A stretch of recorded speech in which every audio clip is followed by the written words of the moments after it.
بسم اللہ الرحمن الرحیم۔ یقیناً یہ وطن عزیز ملک پاکستان ہم سب کے لیے اللہ کی بہت بڑی نعمت ہے کہ اللہ رب العالمین نے ہمیں اتنا پیارا ملک عطا فرمایا کہ اس کی مثال اس روئے زمین میں ہمیں نہیں ملتی۔ یہ وہ وطن ہے کہ جس میں اللہ رب العالمین نے ہمیں چاروں موسم عطا فرمائے۔ اس کے ایک حصے میں شدید گرمی ہو رہی ہوتی ہے تو دوسرے حصے میں یا تو برف باری ہو رہی ہوتی ہے، یا بہار کا موسم ہو رہا ہوتا ہے، یا موسم درمیانہ ہوتا ہے۔ جہاں اس وطن عزیز میں لہلہاتے ہوئے کھیت و کھلیان ہیں، وہیں سرسبز و شاداب پہاڑی وادیاں بھی ہیں۔ یہی نہیں بلکہ اس زمین کے اندر اللہ رب العالمین نے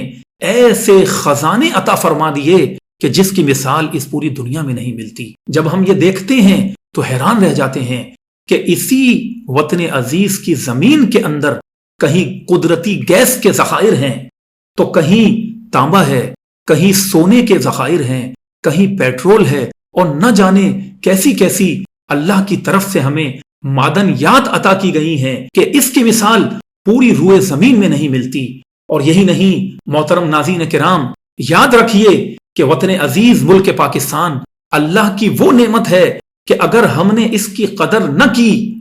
تو ہمیں بہت ہی پچھتاوا ہوگا۔ اللہ رب العالمین نے فرمایا کہ لَإِن شَكَرْتُمْ لَأَزِيدَنَّكُمْ، کہ اے لوگوں اگر تم اللہ کی نعمت کا شکر کرو گے تو رب العالمین ان نعمتوں میں مزید اضافہ عطا فرمائے گا، اور اگر بندہ اللہ کی نعمتوں کا شکر نہیں کرتا تو پھر وہ عذاب الہی کے لیے تیار رہے، اور اللہ رب العالمین پھر اپنی نعمتوں کو ناشکرے لوگوں سے چھین لیا کرتا ہے۔ لہذا ہم سب کو بحیثیت قوم اس ملک کی قدر کرنی چاہیے۔ ہم اس ملک کی قدر کیسے کریں؟ ہم اس ملک کے وفادار ہو جائیں، اور وطن عزیز کی سالمیت کے معاملات میں ہم سب بحیثیت قوم ایک ہو جائیں، ہم سب میں اتحاد ہو جائے، اور ہم یہ کوشش کریں کہ اپنی ذات سے اپنی صلاحیتوں کے مطابق اس وطن عزیز کو ہم اس طرح فائدہ پہنچائیں کہ کسی قسم کا اس ملک کو نقصان نہ ہو، بلکہ ہم اس ملک کو ترقی و عروج کی جانب گامزن کر دیں۔ اگر ہم نے یہ کر دیا تو یقین جانیے کہ یہ ہم اللہ رب العالمین سے یہ امید رکھتے ہیں اور دعا کرتے ہیں کہ مالک اس ملک کو تا قیامت شاد و آباد رکھے، اور جس طرح اللہ رب العالمین نے ہمیں یہ ملک اسلام کے نام پر عطا فرمایا، تو اسی طرح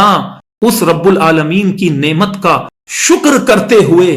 ہم اس ملک میں آزادی کے ساتھ اسلام کے شعائر پر عمل کرتے ہوئے اپنی زندگی کو گزاریں۔ لہذا ہم سب پر یہ لازم ہے کہ ہم وطن عزیز کے لیے ایک ہو جائیں، اور ہم اپنی ذات سے اس ملک کو فائدہ دیں، کسی طرح اس ملک کے نقصان کا باعث نہ بنے، چاہے عوام ہو یا ریاستی ادارے ہوں یا حکومتی ڈھانچہ ہو۔ ہم سب پر یہ لازم ہے کہ ہم اپنے ملک کو بحیثیت قوم فائدہ پہنچانے کی کوشش کریں، اور اسے کسی طرح ہم نقصان نہ پہنچائیں۔